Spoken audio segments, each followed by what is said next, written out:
Let's get started. Hello, everybody. Welcome to season number 3, episode number 9 of the Global Radio Ideas webinar series. Good to see you again. My name is Ken Benson from the P1 Media Group. We specialize in providing consumer and market insights to major radio brands and media companies throughout the world. And joining us from Stuttgart, Germany, the home of Benztown, a global leader in imaging and production, this Big Cheese, the CEO, Andy Sandeman, is in the house. And we're bringing you live people from 3 continents today. Joining us from Sydney, Australia, where it's an early 4 a.m. local time on Friday, our special guest who we're going to introduce to you in just a moment. The man from the future, so to say. So, guys, It's so great to have you on. Thanks for joining us for today's webinar. How to be creative, have fun, and create 2 massive radio brands. What can we learn from radio in Australia? As always, the chat box is activated. Let us know where in the world you're watching. And if you have questions, just post it. And we promise our guest is going to answer all of them because he has like a lot of time because we said it's 4 o'clock in the morning. So his day is going to be a long day for him. All right, just a few more shout outs. People from all around the world today: France, Northern Ireland, St. Lucia, Atlanta, Georgia, UK, and much, much more. So thanks for being here. We appreciate it. So let's tell you about our guest. He grew up in Glasgow, Scotland, where his father worked at Radio Clyde. So following his footsteps, he quickly moved up the ranks and landed his first PD position in Kent, England, followed by programming in the legendary BRMB in Birmingham. And due to the enormous success he had there, he was elevated to the regional program director, and then off to the biggest market in the country, London, where he was named chief exec and program director at Virgin Radio. And then after that, if you can top that, he did. He went to Global and was the program director of the world famous Capital FM, and also was the programmer for XFM, their big alternative radio station. So once the UK was conquered, he moved all the way to Sydney, Australia, and was named the group program director for the Nova radio brands and the Smooth radio brands. And he's got some great stories and some amazing success that he's going to share with us today about how he built both of those networks into massive brands in Australia. So please welcome our guest this morning, where it's a little after 4 a.m. now. Say hello to Paul Jackson, live from Sydney. Thank you. What a lovely build-up. Nice to be here. And yeah, as I was saying, when you work in radio, you're used to being up at 4 a.m., flying all around the world and doing various trips. And being a Brit living in Australia, I tend to get up for a lot of football matches early anyway. So I have no excuse. I'll be fine. No, Paul, thanks for being here. I know that's a commitment, so we really do appreciate it. So before we jump into the tough part of the webinar, I'm going to kill you with questions. Let's begin with my favorite part. Tell us something that people might not know about you. Okay, well, I went for something a bit different. You're looking here, a new little invention called the Pual tree. I guess in radio over the years, of course, we all come up with lots of promotions for clients and do things for other people. But my wife and I have come up with this, what we call sort of solution to a problem that we were having. And we think probably lots of other people, therefore, will be having it too, which is at home. And it's maybe more of an Australian and an American thing. You know, when you've got the swimming pool, the kids are leaving all the towels over the sort of pool fence, so they're on the floor, the rashes, all that sort of stuff. You know, it was always a nuisance. We're always complaining it, picking it all up and everything. So we always felt there was no home for, you know, all those things. So between us, we created what we call the Pual tree. It's your safe, stress-free summer, and we're about to launch this product in the next few weeks. So you can follow us on Instagram and TikTok, Facebook. It's at pualtree.com. And we're getting a great reaction to it so far. So something very exciting and very different. And we haven't really talked about this to anybody yet. So to a lot of people in Australia, when they eventually watch it, it will be new news. So we're very excited for it. We're still waiting for summer to arrive in Australia. Then we might sell it. So hopefully that will come. We haven't timed it too badly. But that's something very exciting that we're working on right now. So maybe one day we'll catch you on Dragon's Den or Shark Tank or. Exactly. Yes. That's the plan. That'd be cool. All right, let's get to the real questions here. As you know, I've been an international radio researcher and consultant for around 20 years, and our paths have crossed in Australia. But when I first started doing this job 20 years ago, it seemed like people, especially in Europe, where radio really started to proliferate in the 80s, looked to the U.S. as the role model and was doing the best radio at that point. But that certainly has changed. That perception has changed. over the last 20 years. And now in my travels, when I meet our clients, radio people, they talk about Australian radio, and they talk about how good it is.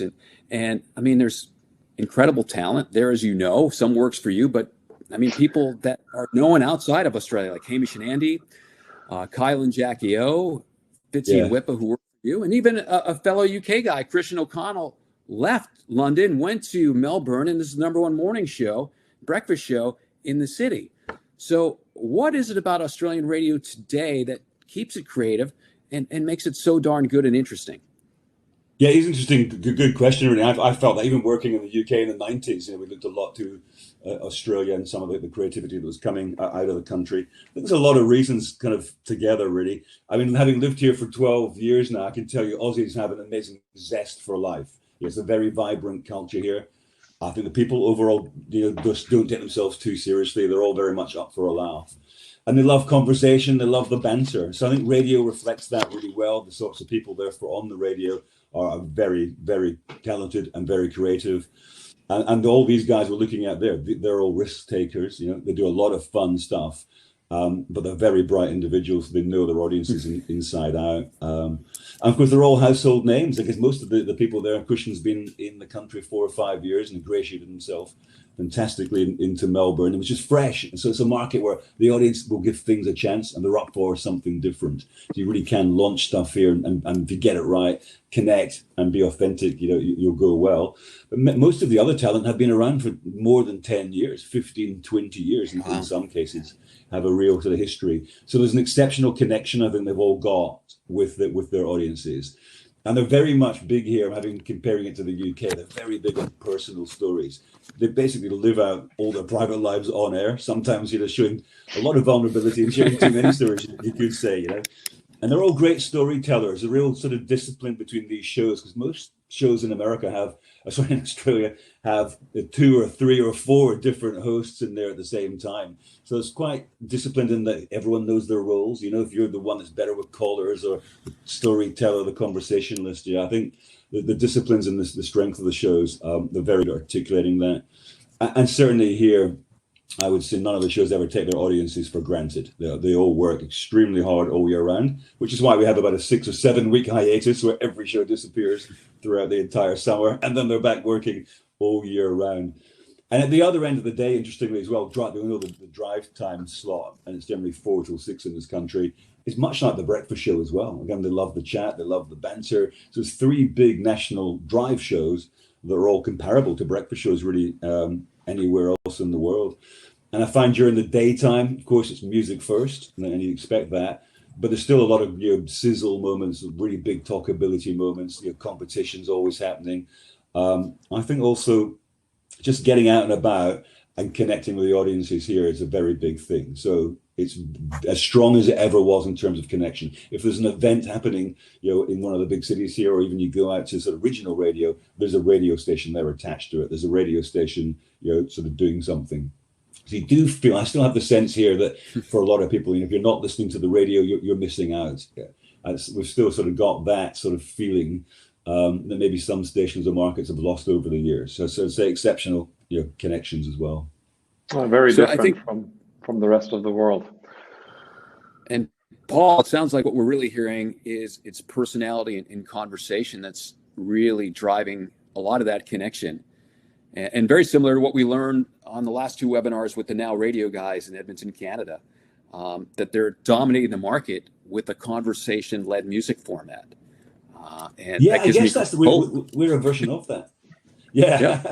It's very much like that. It's not really sort of, maybe once upon a time it was bits and stunts and things, but it's not really. It's got, I'm thinking, much more sort of intelligent, sort of led presenters doing your very creative stuff, but really great, drawing you in conversations. You can listen to some of these guys genuinely for 10, 15 minutes without them taking a breath, and it's very compelling. It's generally very well structured. Within that, music's very important too. And get plenty of music away. So certainly that balance and that mix, it took me even a little bit of time to get my head around when I first started here, that at drive time going, so we don't play that much music and it's all conversation. you soon get in that way of life. And I think it just fits with the kind of, as I say, that zest for life, that culture, that kind of just get stuck in, have a laugh, not take yourself too seriously kind of stuff. So yeah, it's really, really strong. Fantastic. So spinning that wheel a little bit back. So early in your programming career, Paul, you served, as Ken mentioned before, as chief executive and program director at the original Virgin Radio in the UK. So what was your experience like? And tell us about working with obviously one of my personal heroes, Richard Branson, and his challenger mentality. So what was it like? Yeah, well, I can remember the original Virgin when he owned it in the 90s. I think it started about 93 because it was in excessive and they launched it doing Born to be Wild there. I still remember listening to that. I loved it. It was Russ and Jono doing the breakfast. John O'Coleman, of course, sadly passed away a couple of years ago as a great guy. But I think one of the first campaigns they ever did at Virgin was a big, massive naked billboard of John O'Coleman, which came down very, very quickly. So it's a very Virgin thing to do. I suspect it was a deliberate thing as well here, because they knew it would get banned and get loads of publicity. And then years after that, of course, it went to the Chris Evans breakfast show. So going from Russ and John to Chris Evans, and he's absolutely, especially at that time, so groundbreaking, so different. Everybody listened to it. It changed the game. Wow. It really did. And he's still doing a fabulous job. He's on Virgin Radio in the UK now. It's reinvented on DAB. He's still doing a great job to this day. I think, to your question, sort of the Richard Branson philosophy that's carried on throughout the years, and all my time there, was that kind of free spirit. We can do anything, you know. They always saw themselves, I think, especially in the early days, as sort of sticking up two fingers to the establishment. In particular, that's the BBC, really. And it was a very commercially minded, very creative place, but it had that kind of fierce, really, we're independent kind of spirit. And it was the first station to give away £1 million. Well, I think they managed to do it outside of a ratings period. So there you go. It was the first station to go live on the internet as well. There were lots of firsts back in the day. I remember them saying as well, you know, you don't actually have to be first. You just got to make people think you were first. It's just, you had the idea, someone was doing it, they'd react quickly and do things. I can remember in Christian O'Connell's time there as well, because we worked together there from about 2006. We did lots of events. In my mind, a bit of a precursor for what we did at Nova with the Red Room. Things like Texas would play live on top of Tower Bridge, just stuff that's never been done before, that's got a bit of a wow factor about it. We had a lot of that. I think the highlight every year was the V Festival. And in that period, in the early 2000s, we've got artists like the Killers, Coldplay, Oasis, Kaiser Chiefs, and there was a lot of great sort of rock and roll music that really fitted for Virgin brilliantly. So those artists would all play the main stage, but then come backstage and play in Virgin's, going to call it VIP area, which is about 1,000 people. We used to always create this big swimming pool and have a Rolls Royce hanging out of it, which is so Virgin. You know, I think back now, it's utterly ridiculous. So I remember Richard Branson always being there for those and loving those. And of course, the artists love it. It gives you a great connection with the artists. And they end up playing huge sets backstage just for your own clients and your own staff. So it was, yeah, it was, and it still is, I think, as a brand. Obviously, it's expanded in so many different ways, but that early iteration of Virgin was super focused, laser focused. It really understood its audience, understood how to connect with them. As I say, just lived it through that rock and roll attitude. Wow. Yeah, what a great brand. Not just Virgin Radio, but most of Richard Branson's brands have been successful using, I guess, that mentality, right?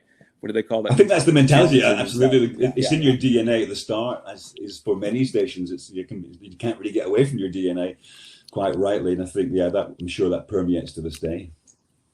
So let's go back to Australia, where you are now. You went there about 12 years ago from the UK for a big job working for Nova Entertainment and tasked with two big objectives. The first priority was to get the CHR network Nova out of last place. And you not only got it out of last place, but you took it to first. So, we got to ask, how'd you do it? Well, there were plenty of days we thought we might not do it, because when you look back, it feels like a great journey. Because I haven't really thought about it too much. When you're in it, it's like, oh God, is it ever going to get better? Is it ever going to change? Yeah.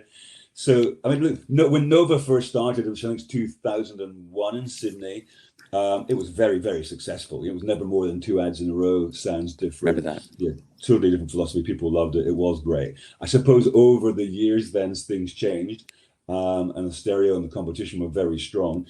When I joined at the end of 2010, I don't think we were winning any demos in any of our markets. And the philosophy, I think they pushed themselves musically further to the edges. the philosophy was first on, first off. So I thought, well, what do you mean? You know, it's like, well, we're first on the hits, but then we got off them really quickly. So it was a lot for me to get my head around.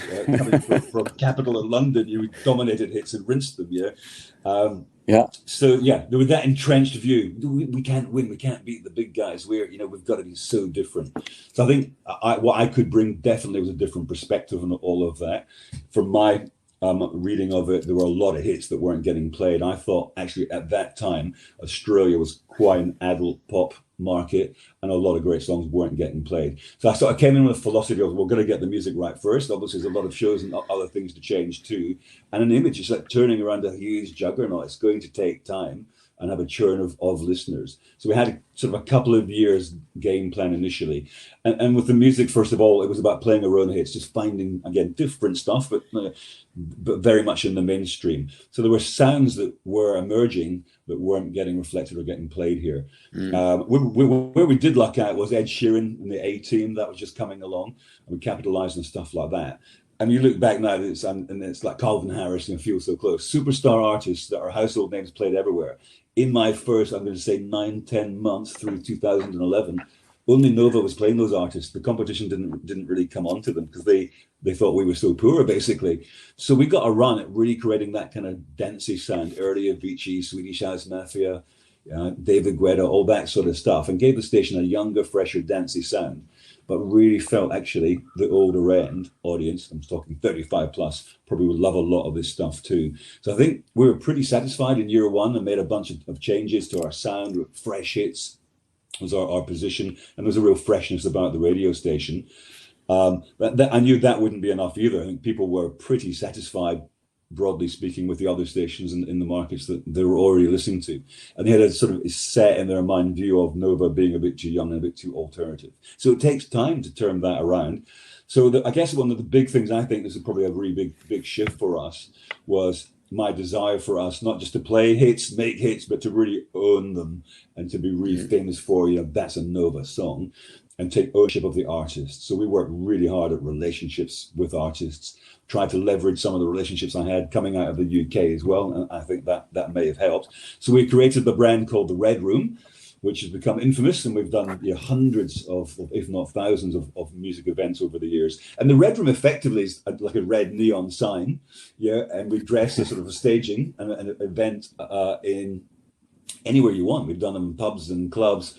We've done them at the Opera House in Sydney. Taylor Swift did Hamilton Island for us with 80 guests. The very first one we did was in the Nova reception. I had to get on the tannoy to persuade some of the staff to come. It was for Ed Sheeran, but at that point, nobody had heard of him. So we've still got videos of that knocking around, that's extraordinary stuff. He came back, though, a few months later, did one of the first really big Red Rooms where it connected with the audience, and that was on Bondi Beach. Then we did it globally. Yeah, we did it's so many. I mean, Pink, Calvin Harris, Miley Cyrus, events in New York. We were flying listeners there. I think also living in Australia, people look to New York and LA or London to go there and see music events. It's wow. It's beyond money can't buy experiences. So we did a lot of that sort of stuff as well. And many big artists played more than one. We did 2 with Coldplay. I think we done 4 or 5 with Ed. Sam Smith then played the Opera House. So initially it was like, even with some of the record companies and artists, like, what's a Red Room? And you had to explain it. By the time we had Ed Sheeran do the Opera House, everyone's like, I want to do that. Yeah, literally. We had Sam Smith came to us going, I want to do that. Yeah, sure. Yeah. So I think pretty quickly, and there's a lot of artists breaking. So we do a lot of, smaller sessions. Ones where listeners would come into the station, we'd do them all the different markets around Australia. So I think no one else could really compete with that. It just gave us a gravitas musically and an ownership musically that no one could really get past. And I think that was a real turning point for us. In that period, we went number 1 under 40. We started to really dominate the younger end that we hadn't before, kind of 10 to 17, 18 to 24. We got pretty dominant quite quickly. So the job then really was persuading the kind of adult end of the market that Nova was for them. And that's probably where it took a little bit longer. I mean, going into the product bit itself, our brand image was seen as being very crude. Nova was seen as a station where I wouldn't let my kids listen to that. Yeah, they swear a bit. It's the bit. So we're not really for me. And so in our early research, that was quite frightening, really. It was a real sort of blockage to, yeah, I don't even think about listening to it. I wouldn't put it on. So we're getting a lot of that coming back. It was really funny to say now that we started to play the clean version of every song. I couldn't get my head around some of the swearing initially. It can still happen here. Quite different to the standard from the UK.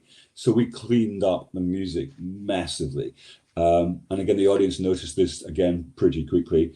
Because believe it or not, we didn't always play the clean versions of all the songs. Incredible, really. And with the presenters, it was just about explaining to them why we couldn't be crude, why we didn't want to be too edgy, who the audience was that we're targeting, and what the new philosophy for us was. At that stage, of course, we're launching a lot of new shows. And I think sometimes, sadly, even good presenters might need to be changed when they're associated with images and a position you really don't want to be in. So in Sydney, the new breakfast show was Fitzy and Whipper, and they were two lovable rogues, if you like, but they were very, very family friendly, very funny, very engaging, great storytellers, all of that. They're still obviously doing the Sydney breakfast show today. So I think they really helped change the image and the tone. And I think a year or so into them, people are getting their heads around it, saying, this is different, this is nice.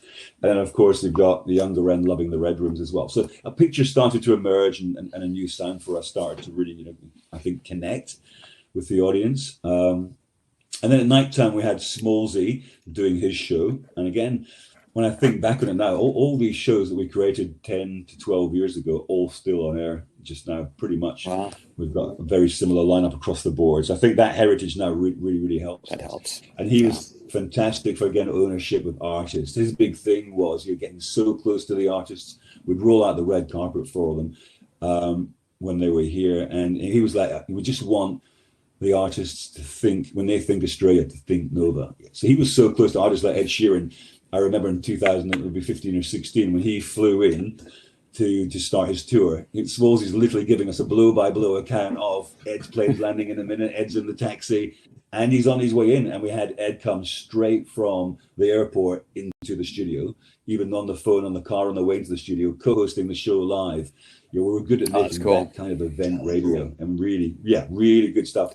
And when you're in it, you don't really appreciate it. It's just you've got that energy, that momentum, that sort of drive for it. What can we do next? And being creative and making event radio. When you look back, you go, wow, how much great stuff we did. I think, I'm very lucky that the Smallsies, the Fitzy and Whippers, our drive team, they're all so passionate. They're all so engaged. Everyone really bought into everything we were trying to do.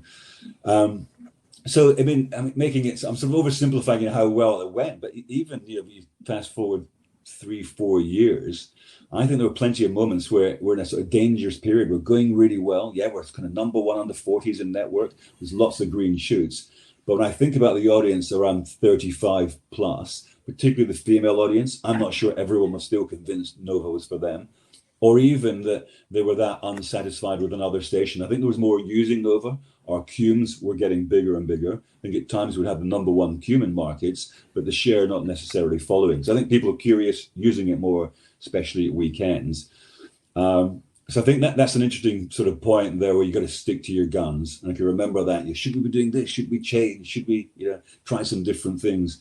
And if you go chasing an audience, it tends to be when you fall over, of course. So we did stick to our guns, and we just kept, and you have to accept, I think, along the way, you build when you get to a certain level incrementally, and that's the only way you can do it. And we continue to do that. And then something I think still interesting to this day happened, that when I look back, I think, is it just a reaction to Nova? But the stereo stations as they were at Fox FM, Today FM, B105, in 2014 at the end of the year, and I guess they'd seen a lot of decline at the younger end of audiences, losing them to Nova. They totally rebranded themselves. They became Hit. So sometimes in life, when you don't really have to make changes, you kind of wait for the changes to happen around you, and before you know it, we're a few years into rebuilding and redefining Nova, and suddenly we're the heritage game in town. We've got the breakfast shows that have been on for longer. Nova's the kind of heritage name. And I think there was a shift then, and that was a moment for us to really double down on, playing the hits, doing great red rooms, doing really big, creative and quite smart tactics. Things like we did this thing, First Class at 50K quite a lot. You and three mates, first class anywhere in the world. So you can get great imagery and creativity out of stuff like that. So we had real momentum. That's when I think we really started to fulfill all our potential, and the audience all came our way. So we got to a point, and this is 4 or 5 years, and our cumes had more than doubled from where we were only 3 years before. And I think now we're literally a million ahead of any other radio station. So it's a fascinating period, really. And then for the breakfast shows, for everything we did, we're very much living in the moment, with everything. I think it's such a kind of high octane, energy-based output that we were doing. Even so, the breakfast shows, it's a Friday. We're not playing Monday's breakfast show promo or talking about breakfast over the weekend, which would be the normal thing you would do. We're just in Friday mode, giving away things that were happening in town that night. That weekend was always sort of red room tickets to be won. We're very much kind of in the moment. And we're very good at that sort of stuff. And I think Nova still is, to be fair, very good at that today. It's an impressive brand for sure. And we at Benztown have been lucky to be like partially working with you guys on that brand too. So your other dynasty, the one you built in Australia, the other one, it's like one is not enough for you. So the Smooth Network. So after a bunch of failed rock formats, you relaunched as Smooth, which is basically, and correct me, an adult contemporary, like an AC format that serves like Sydney and Melbourne. And you grow that from a 2 share to an 11 share and like to a #1 like station, both metros. That's been then the older demographic, right? That's been like 24 or 49 or? Yeah, it started out probably even older than that. Okay. And then it's evolved. So kind of looking at the original Smooth logo there, and we did start out as a relaxing AC station, and then we've evolved to all the way through to where we are today. We're a pretty up-tempo, feel-good station, and we sort of moved with the times. And even in Melbourne right now, 18 to 24 and 25, 34, Smooth is the biggest radio station. It's a reflection maybe of music and where we're at these days, but it's such a broad church of people. It's gone so far beyond all of our wildest expectations. If we ever just rewind back right at the start, when we knew we were doing it, which is January 2012, we did do one piece of research just to satisfy ourselves there's a gap in the market here. And there was, but we estimated it being around a 6 or a 7 share, would probably be on a good day 3rd or 4th in the market. We thought that was good, and we were kind of happy gunning for that. And that's our genuine outset position. I was quite shocked, coming into the market, because when I started, it was classic rock on those 2 FM frequencies. Before that was Vega, because I missed the whole thing, but I soon learned all about Vega. Yeah. So we knew then coming into this and doing Smooth would have to be distinctive. We get one chance at this. We're going to be judged really early. But I said the really good side here is everyone's talking about it, albeit in a negative way. Before it launched, a lot of cynicism. But they're going to try it. So tell me, if it is really good, we can surprise them and kind of come above or beat their expectations, then we've got a really good chance. So I think a really important thing is to give yourself time, because that was January 2012. We launched on May the 21st, just after Mother's Day. I think we needed every single minute of those 5 months to get it right and to build it. And we did launch extremely well. So we had the name Smooth. We dallied around with calling it either Smooth or Easy. We settled on Smooth, and the positioner was your new place to relax. That was then going to morph into Sydney's easy place to relax. So we very much played on the easy, relaxing thing. And right at the start of January, I got this internet link to my home, and we're just rolling the music around on a secret link that myself and our music director could listen to. So even I was convinced in my head, and literally, I think Spotify hadn't even launched at this point. They launched about the same time as we did. So it was building categories on paper at home of what we're going to be playing, putting them secretly into a secret database that we didn't want anyone else to see. No one knew what was coming or what it was going to be called, and not even the presenters until the last minute. And that was really good. As I say, we needed all that time, because as we're putting the music together, it just wasn't clicking. It was either too old, it was actually too soft, even for a soft station. It wasn't cohesive enough. It was a bit bitty. So we really played around with it and do it very differently. We don't necessarily have a 70s category or an 80s category. We've really morphed it more on the sound, a feel, a style. And it's always very much been programmed on feel, on emotion. And that's worked really, really, really well for us. And then on air, our approach was really different to every other radio station. So it was our intention not to compete with all the big guns at breakfast. You've got Fitzy and Whipper going really well, but Carl and Jackie O and Amanda and Jonesy and WS. I don't think we're going to bring people out of those stations too easily to try us. So we focused really only on the weekends. We did put 3 very famous people, big name presenters from TV in at the weekends.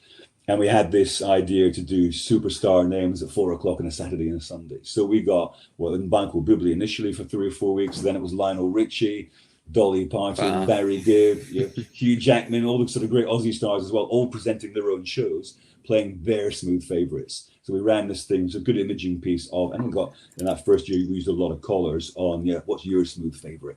And helped to redefine and shake the station. So it's all about the weekend, everything just, that's where we could get people to try us. So obviously we had a lot of good marketing up, but telling people, hey, try us this weekend. That worked brilliantly well. And bearing in mind here in terms of the GFK and the methodology, that's about 25% of your, the whole weekend is 25% of your total share number. So just dominating weekends would stand us in good stead, and it did. I think within about 6 or 7 months, we were the number 1 listen at the weekends. And it was a broad church of people. It was people that listened to Triple J and Triple M going, it's kind of kitsch to listen to Smooth. And I think we got that image going pretty quickly. Then we moved on to the workday. I think at that point we knew if those people at the weekend who were loving it, we had a lot of people who were disciples for it straight away. It was like discovery. It was like the best kept secret. So I think word of mouth played a huge part in this, and then the work day listening followed thereafter pretty quickly. And then we hired great presenters with great voices, and they came from all walks of life. Our mid-morning presenter, Ty Frost, was working in our digital team, had a great voice, had done a little bit of radio before, and that's what we're looking for, your style. And our drive presenter, Byron, same guy that was doing it right at the start, was a teacher at Afters and coaching people on radio, but wasn't on the air himself. So we just found some really great people who actually probably thought they might never get on FM radio again, certainly not be on a number 1 station. But the way we pitched the station, even though the music, and there was some contemporary stuff in there, but broadly speaking, we're in the 70s and 80s, and a fair chunk of 60s music too. But we positioned it very contemporary in the way that we broadcast. We tended to, as if we're talking to mums with kids, that kind of thing. We never talked about the age of a song. So we never reflected, never went back to the past and everything. We're really strict on that, because the other competitive sort of gold WSs had their 80s features. Every time they played something in the 70s or 80s, the DJ was reminiscing. It just sounded a bit older. So we wanted to sound contemporary and fresh, and appreciating, actually, we're not really trying to target any particular demographic here. This is a lifestyle brand. We want all people from all walks of life to listen. You can be any age. This is your kind of music. So everything built on emotion and feel. It was all about relaxing, escaping, stuff to sort of sing along to. And then it was all about what's in it for the listener. The listener comes first. So the presenters were really well drilled on never. This is where we're not doing conversation. We're not telling stories. And don't put any thoughts in their head. They're coming here to relax and escape. So let's not make them think or have an opinion. And we're very good at executing that, I think, and that worked, I think, exceptionally well. And then things like competitions, we'd always go the extra mile. Smooth had a massive care factor. So if we were giving away concert tickets, it include food and drink. It would include the car to get you there and back, and we'll pay for the babysitter if you've got kids. We did all those little touches, so there was a nice, consistent tone through the whole station. And I think Melbourne, it might have gone to number 1 first. It only took a couple of years, and it was certainly, you can see from that graph, initially every year up a share point. The QM grew even faster. So I think pretty quickly, I did feel that our expectations of being 3rd or 4th might be wrong, and we had a real chance of going number 1. But it beyond exceeded all expectations. And for me, it was a real learning curve. So when we're doing the music, I get very excited. We must play this, take that song, or the chorus. What can I do? Our music director would be saying that they weren't hits here. And I kept coming across this thing of, oh my God. So I know it was a number 1 in the UK, but how did it go in Australia? So I learned every chart position, every song. And we ended up playing a lot of stuff that wasn't necessarily a big hit here, even the first time around. I think that possibly gave us a lot of freshness. Then testing the music thereafter and years thereafter, a lot of that stuff had gone from not being very familiar to being top testing songs for us as well. So Wow. I think all that probably helped us. So where we've got to today really is that the Smooth brands are obviously pretty dominant in Sydney and Melbourne. They're on DAB in digital radio in Brisbane, Adelaide, and Perth. But I think these days you find your radio however you find it, through your smart speaker or whatever. So there's a real appetite for it in those markets. And then, in 2000, and I think it's 16, 17, we launched Smooth Relax, which is basically the original station on DAB, and we've got nearly 300,000 listeners on Smooth Relax. And Smooth FM itself now is your feel-good music station, and very bright, and you're playing a lot of sort of poppier stuff, albeit from that predominantly 80s era as well.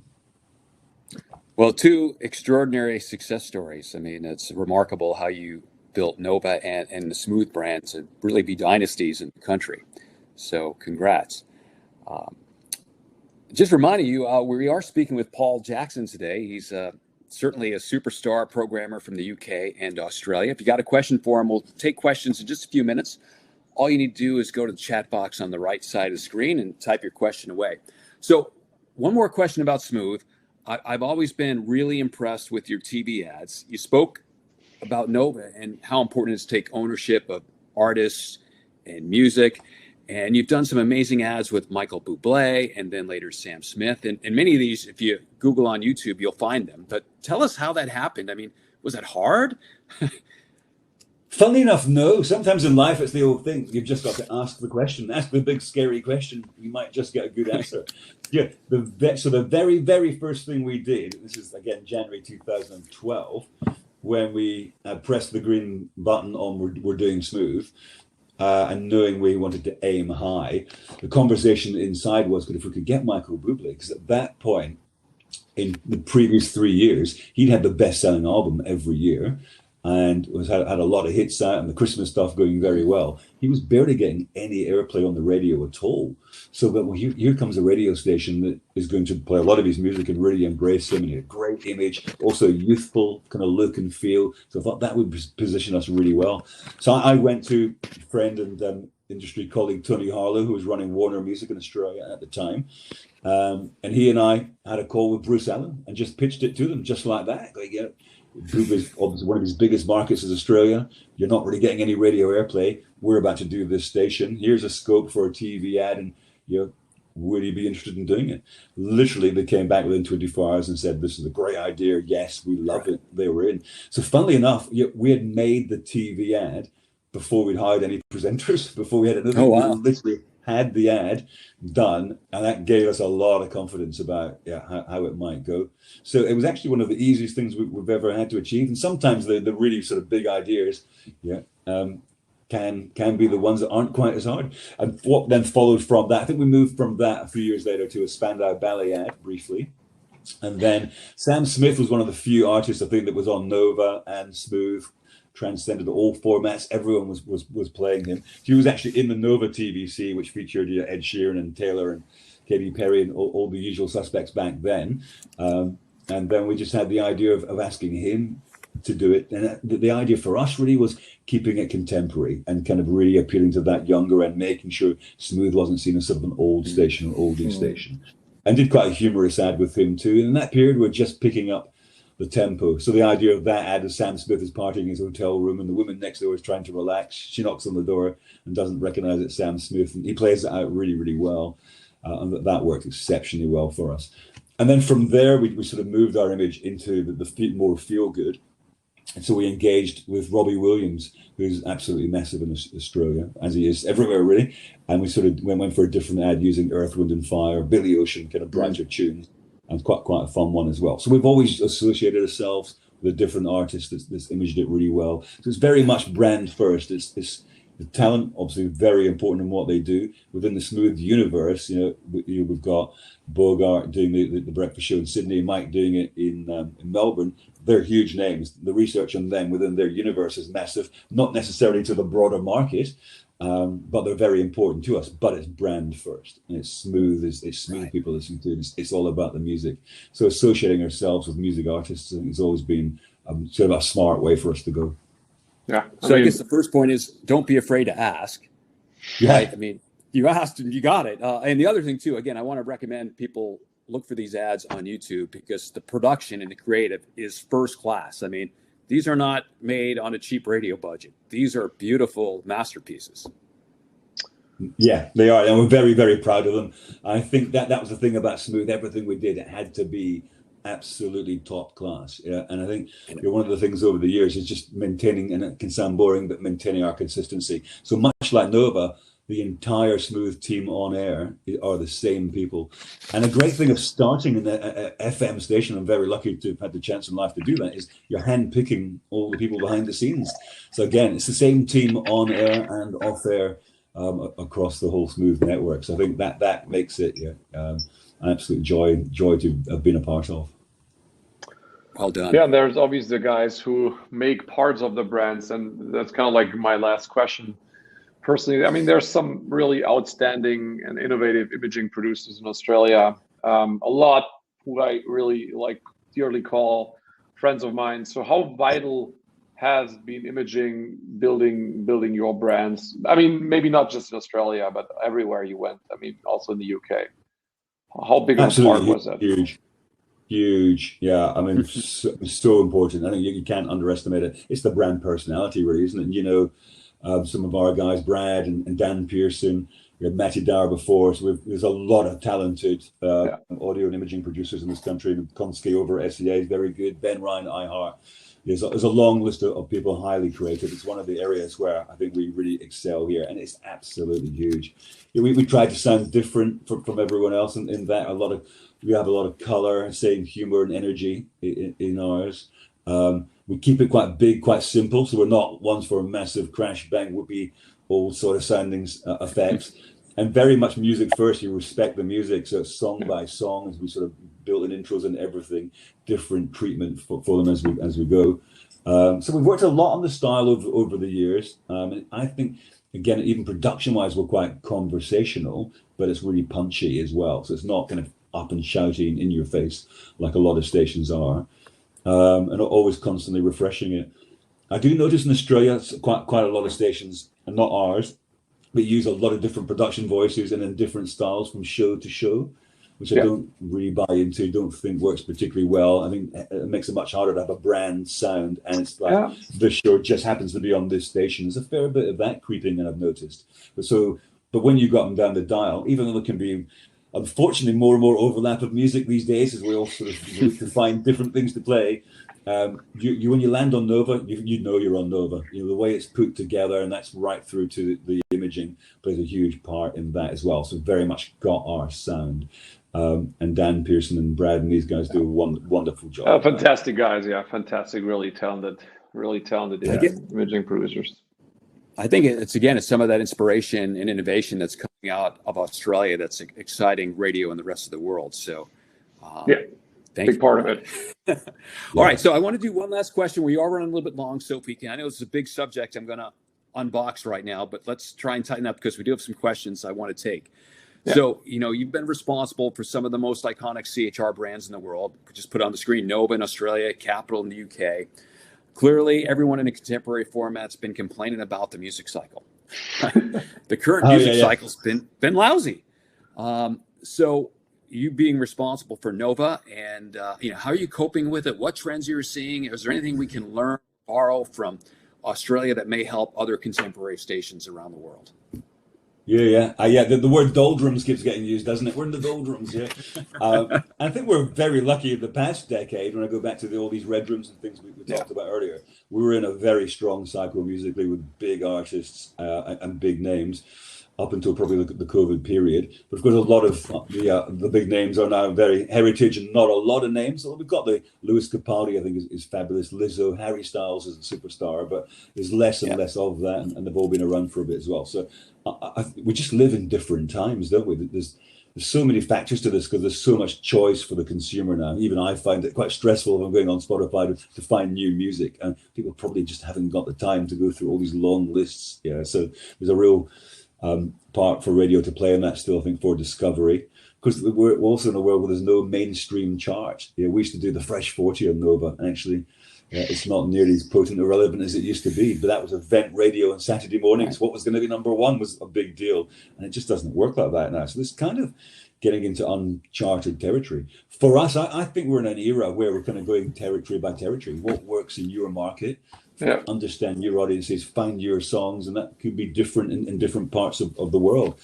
I mean, I think we were talking about Spotify before, and like on their sort of weekly top songs, about a third of it, and probably even more as we go forward, is catalog stuff, or there's a lot of ballads, or one artist comes in and dominates it. So for the average listener to get their head around what is a big song, and that thing, we used to have day and date, didn't we, of release of songs. Radio would be playing them for 5 or 6 weeks before they went to the market. Those days are long gone as well. So I don't think necessarily people know what the difference. I mean, we talk about the difference between a brand new one and a recurrent.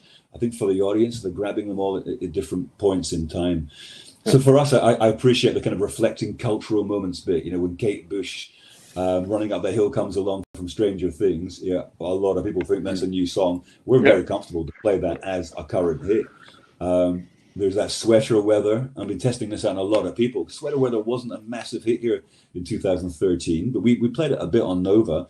Now it's a current hit for us. It's a big one. With our kids. I'm like, you know this song? Yeah, I love it. It's new. It's on TikTok. It's not that new, guys, but I know.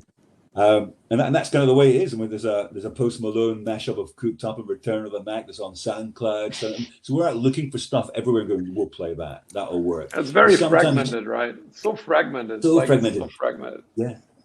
And you've got to pad it out really with other familiar stuff. So when we're in a weak point, we'll change our clocks quite a lot and just go 1 or 2 more recurrents. So and again, seasonality plays into this. A sort of summer sound, we can reflect sort of big hits of the last few years a bit more.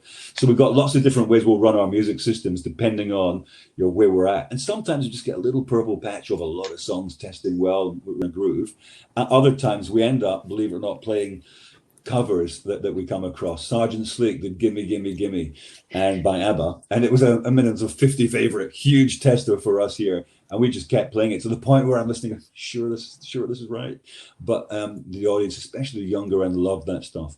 There's a cover of Superfly, Earth, Wind and Fire, September. It's a great song, and of course all these songs, and Smooth has benefited from this massively, are in so many kids' movies these days, and are just sort of seen on TikTok and various other ways. And part of how we put Smooth together also is running a lot of records that we know that are old that people think are younger and fresher than they are because they're in movies and so on, and very much established again. And so we'll find stuff from anywhere, and this market's big for pop rock. So that Banner song, I think, was used, Somebody to You, was used in a TV ad in America a few years ago, 4 or 5 years ago. So that was a song that wasn't a hit here. We didn't really know it. We just came across it and decided, a song that's a couple of years old, that the record company aren't pushing, just to play it. We've made that a top testing song here. And there's a few examples of those ones where it's just changed the game for us and really helped just give us a nice balanced shape between the sort of mainstream pop rock, pop dance stuff that we're playing. So it really is, you've got to create your own set and your own sound. And Nova here tends to lead musically. We add it, the marketplace will follow us. So we're always trying to stay just ahead of the curve, but also familiar and not too far ahead. And run our own race, run our own race in terms of our sound and the set of music we're playing. And we also here have to play 20% Australian content. Actually been a bit of a blessing at times over the years. That's been very hard. But we've got a lot of good artists now. So Kid Leroy's done brilliantly internationally. There's Australian, Dean Lewis, Amy Sharp, Guy Sebastian. So they all make a lot of really good, quite up-tempo pop stuff as well. So that's actually helped us in recent times. But I can't say it's not difficult. And I think that then goes to keeping the younger end really engaged. I think similar to what Guy Zapolian told us on some webinars earlier this year about now that we're in this doldrums period of contemporary music, what he had done in his past programming careers did exactly what you're doing today, is going out and finding records that may not have been hits in your market.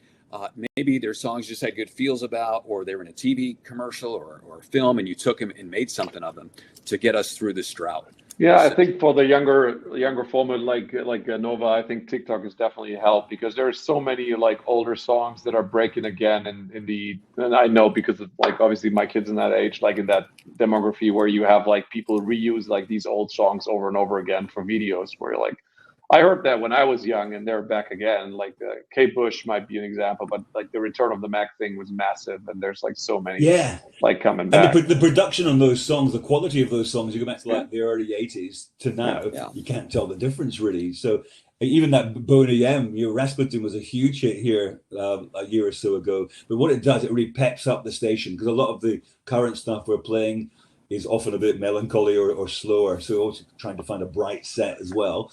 And just some of those songs, God, they really punctuate it. They really kick. And it just helps you keep that kind of feel good but momentum going. And people are tuning in to the radio, hear some great tunes and feel better about themselves and life and have a sing along. Yeah, so we can't take it all too seriously. And then sort of audience wise as well, there's quite a fragmentation really between, what the younger end teenagers sort of are really into these days and 30 somethings. And if you're Nova, and the way it is here, really, we're still trying to play to a very broad church of people at different times. Obviously, our set is much sharper, edgier, younger at night when Smalls is on than it is during the daytime and at breakfast time. But again, we're somewhere in between and fresher at the weekends. And we run it a lot tighter at the weekends as well. That's where we actually really dominate. And that people are taking their kids to the Saturday morning sport, that sort of thing. So there's a lot of listening going on, but it's more short form. So we pretty much double the rotations and get rinse the big ones at that point. So it's kind of you adjust as you go through the week to different people at different times. But I'd appreciate that if we were 10 years ago when I started at Nova and we were really trying to win under 40, we'd probably be playing quite a different set of records to what we play today, because we're targeting a much broader church of audience and have a huge queue and trying to keep all types of people engaged and happy with it. So Paul, that's a great jump off to our first question coming from Erica in Portugal. She wants to know, how do you manage to get youngsters listening to the radio nowadays? And are social media, Spotify and YouTube a threat? I don't think the way that you could view it as that. I don't view it as that. I think it's a wonderful opportunity. We see obviously still very high cumes at all ends, but especially at the younger end too. So we've got high engagement. But I know a lot of people and my own kids fall into this category that don't really listen to, say, Fitzy and Whip at breakfast very often. It just doesn't fit into kind of the way their life is. But they're all across the show because they follow it on Instagram. They see all the clips. All our studios now have been remodernized, so everything's filmed, everything's video. So all the links and the conversation bits they're doing, we're chopping up, putting them on TikTok and Instagram and all our socials. So you can follow the show without actually listening to it on FM in the car, kind of thing. Right. So the engagement still is very, very high. I don't know what that means for ticking diaries or however the different systems work in terms of getting a number, but it's still very engaged. And I guess we've just got to go where the people are. I mean, on demand is probably the phrase and the way to describe it, isn't it? Of they'll listen when they're going to listen, when it fits in for them. And we've got, we talked about the Red Rooms before, a variety of those sorts of offerings. And we were first on Billie Eilish a few years ago. So if you really understand at that younger end what the really cool thing is, what the next breaking thing is, you're talking about it and reflecting it, you'll keep your audience engaged. But Smalls is great for this. He understands they want to win PS5s, Gucci bags, things like that, free pizzas, and does a lot of that sort of stuff. So they're in our orbit. There's a lot going on, and a lot of them just love the shows and the sort of the conversational style of that as well. So it's a real mix of things. I think our expectation isn't that they're listening for as long as they might have been doing 10 years ago. And then, of course, there's so much other choice, but they're still definitely engaging, still using us. Yeah. Brand is key here, I think. So last question from Zane Derbyshire is, how important is it commercially to have single brands, Nova and Smooth, across the different cities in Australia? I think it's absolutely massive. I think this is the way it's going. There'll probably be music radio brands globally. I think we've gone from local through regional through national. It's such an advantage for us, I think, just for ease to really connect it with the audience around the country. Most of our competitive stations haven't got that as well. They're all still localized names in local markets. So we weave in and out of national programming and local programming, and it's very, very easy for us, as do our competitive stations. But other than through production idents, they're not really getting the station name in, where at any time it's always Nova. So whether it's a local or national feel, I think it's extremely important for us. Great. Consistency. Well, exactly. Paul, Thank you. Thanks for getting up at 3 a.m. to join us at 4 a.m. And stay until 5. Projecting clearly. Yeah. Just give us the 30-second elevator pitch about what you're doing now in your new company. Yeah, well, I spent, obviously, as we know, talking to Nova and Smooth, 12 years there as an executive over all the programming for Period Marketing too. So I've stepped back from that, still heavily involved with Nova and Smooth, more as a consultancy. So I actually get the chance to listen to it properly now. And I'm across to the music for them, and I'm working with the talent.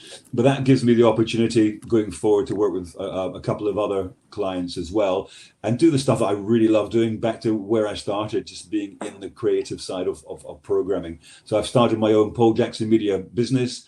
I'll be doing something with the client in the UK very soon, and hopefully a couple of other things. I've done a couple of things with record companies, actually. I'm just advising on music. Which I really enjoy doing, and enjoying the future, and hopefully selling a few pool trees as well. Exactly, that's what I want to hone in. Entrepreneurial spirit. Yeah. Well, good luck with that, and thank you for joining us today, and being so willing to share about your wonderful experiences throughout your career.